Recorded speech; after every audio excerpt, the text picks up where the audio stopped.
If I was going with a bunch of young men and women on a bus and we drove by a beautiful mansion, it's just a gorgeous house on top of a hill, just an absolutely beautiful, stunning house. And the driveway into the house, there's a gorgeous car parked outside. And on the back of the house, there's this incredible backyard and a swimming pool and all of it. I mean, whatever you can imagine is there. It's like it's a piece of Jannah on earth.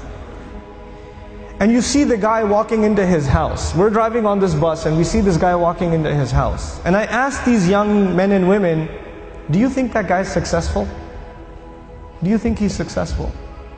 Overwhelmingly, what is going to be the response? Yeah, that's pretty successful. And the guy, look at him. Look at what he's accomplished in life. That's a pretty successful person. Okay.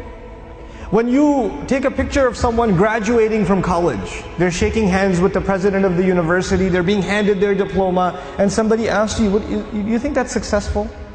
What are people going to say? You know, it's going to be Muslims and non-Muslims. Everybody's going to say that that is a kind of what? Success. When somebody gets a job, is that a kind of success? Sure. We congratulate people when they get a job. When somebody buys a house, when somebody starts a business, when somebody gets a new car, when somebody gets married, when people accomplish things in life, then we celebrate them because these are different kinds of small and big successes. Isn't that true? So the bus keeps driving and we see a man, a homeless man, who's living in a cardboard box on the street. And he looks like he's wearing clothes from a couple of years. And you don't want to go close to him because of the smell. And I ask my students, do you think that guy's successful? What do they say? I say, he's not successful.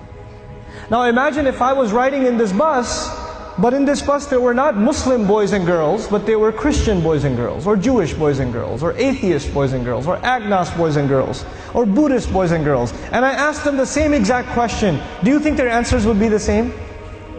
Yep, their answers would be the same. That's the problem. The problem is the way we think about success and the way we think about failure. For Muslims, it's supposed to be different. All human beings can see it a certain way, that's fine.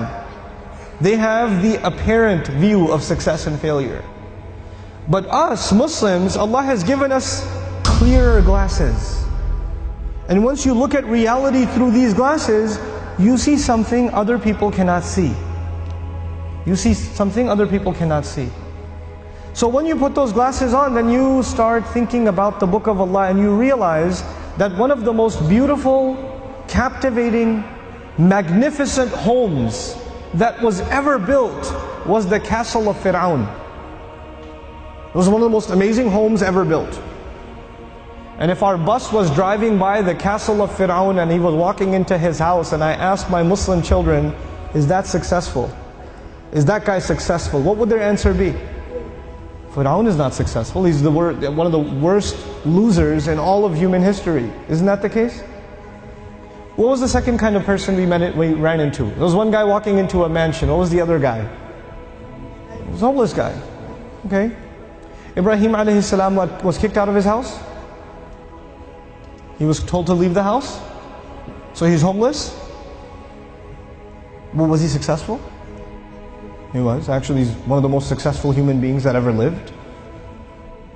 Now the Quran is teaching me that a homeless man is successful and an incredibly wealthy man is what? A failure. You know what the Quran is teaching me? The Quran is teaching me that success has nothing to do with wealth. And failure has nothing to do with poverty.